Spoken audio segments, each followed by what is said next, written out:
sous Paris, il y a 3 fois la surface de Paris. Alors, fort heureusement, les 2 derniers niveaux les plus profonds ne sont pas accessibles au public.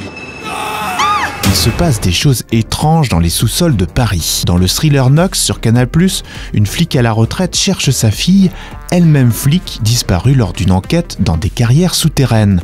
Que pensent nos 3 critiques de cette mini-série en 6 épisodes? Nox va fouiller les entrailles de Paris, décor intrigant et inquiétant.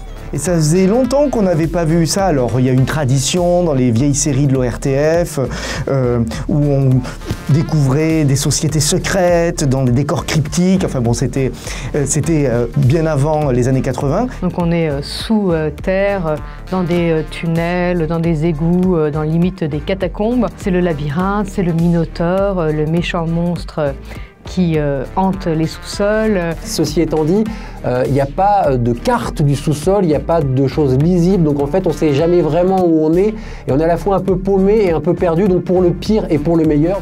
Nox débute comme un polar patient, mais dérape un peu. Mais que se passe-t-il donc dans ces entrailles?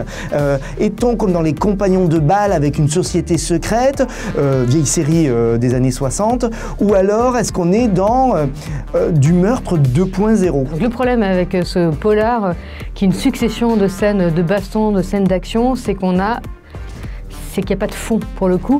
On n'a pas de justification à part le sentiment maternel, la culpabilité qui va avec, et puis cette idée que tous les hommes auraient des pulsions meurtrières. Ça joue bien, c'est un polar rythmé qui sait où il va, et puis la série dérape dans quelque chose d'un petit peu absurde, de parfois dingue, de parfois ridicule.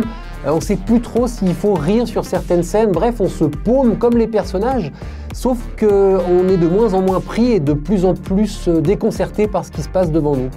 Autour de Nathalie Baye, Nox propose un casting de luxe dont Maïwenn et Malik Zidi. Tous les comédiens jouent bien, il y a un plaisir malin à trouver des comédiens qu'on adore voir disparaître, qui sait, au bout de quelques minutes. J'ai l'impression d'être dans une BD avec parfois des personnages à la frontière du caricatural, mais pourquoi pas, quand on accepte le deal, on est partant.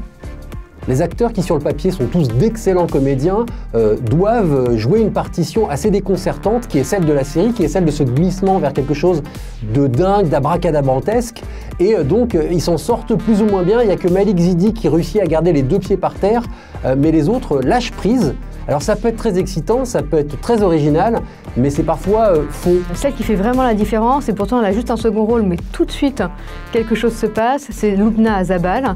Et puis il y a aussi une apparition de Noémie Lvovsky qui nous ravit comme d'habitude. Le seul problème, c'est que ça arrive presque à la fin, et je ne sais pas si je dois vous conseiller d'aller jusque-là. J'irai jusqu'au bout, même si j'en crève. Alors les flics, ça y se faire foutre. C'est l'heure du verdict de Sérirama. Nox nous met-elle KO ou touche-t-elle le fond? C'est ludique, étrange, même si les personnages manquent un petit peu de profondeur psychologique. Ça commence très bien et puis ça tombe dans quelque chose de trop chargé et de souvent grotesque, c'est dommage. Rien, vraiment rien ne vous oblige à tomber aussi bas.